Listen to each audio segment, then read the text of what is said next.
చేస్తే ఓం నమః. ఇప్పుడు కేవలం 108 నామాల్ని ఓం నమః పెట్టి మీకు అందించారనుకోండి, ధారణ చేయడం కష్టం అవుతుంది.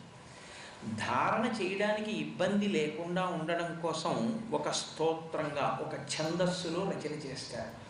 ఛందస్సులో రచన చేసి వస్తే ఏమవుతుంది అంటే మీకు దాన్ని ధారణ చేయడం తేలికవుతుంది, అంటే పట్టుకోవడం తేలిక.